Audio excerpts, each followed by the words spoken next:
Former KGB agent and whistleblower. Translation of his interview, Part 2.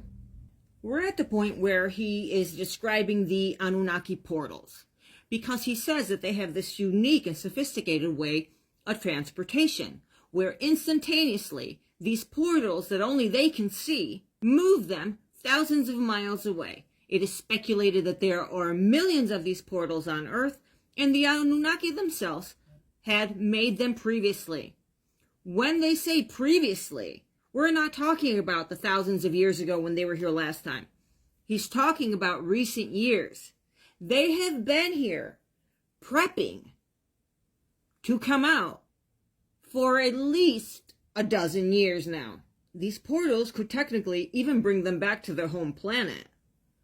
Where is their home planet?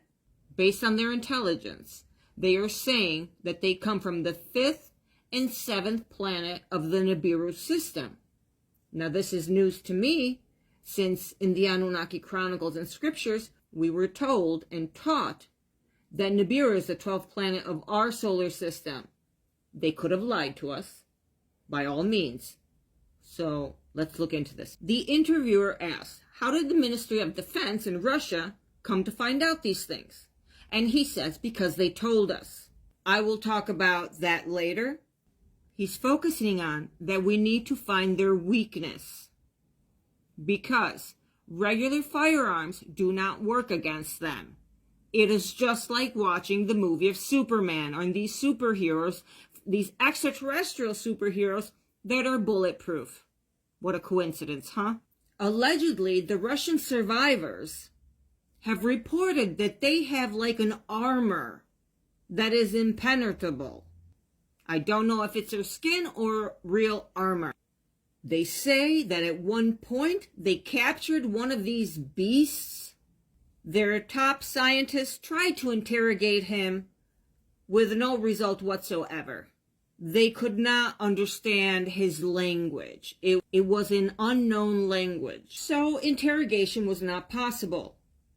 And then he says that they allegedly started testing all of these weird things on him. They exposed this Anunnaki being to extreme heat.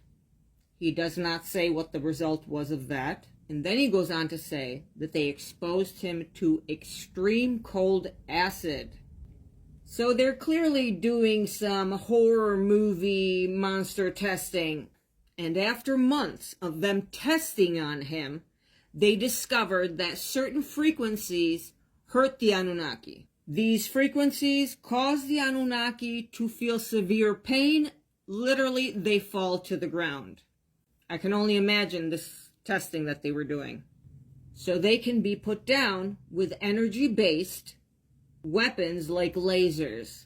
Again, the movie Stargate, where the soldiers of Ra had the energy spears that shot out energy rays, it's identical.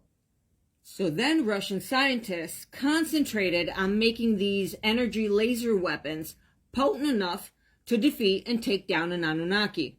This happened, and it's a big deal to them. They say that they were able to terminate him. They say that unfortunately, these weapons that are powerful enough to take down an Anunnaki are huge. You cannot carry them around. So what they did is they implanted them into mountains.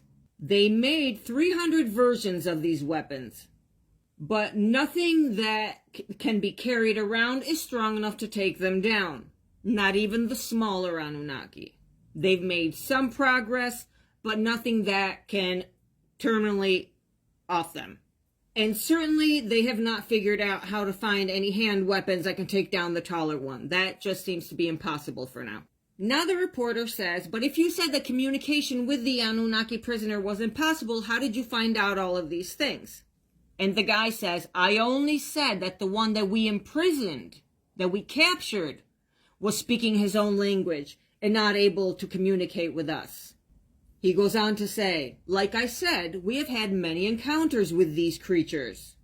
And he says, sometime, which I think he means a while ago, some time ago, we killed 1,200 of them. So I don't understand if it was 1,200 or 200 of them. Nevertheless, he says that an emissary of the Anunnaki reached out to President Putin. How did he do that? This Anunnaki materialized near the Ministry of Defense. And he went there to give Putin an ultimatum because these Anunnakis were taken down. So he shows up out of nowhere, demands to speak with Putin, and they are saying that he was materializing. He was like in and out of phase. So I'm not quite sure if he was saying that it was a hologram or that he was materializing in and out of this dimension. This man spoke perfect Russian.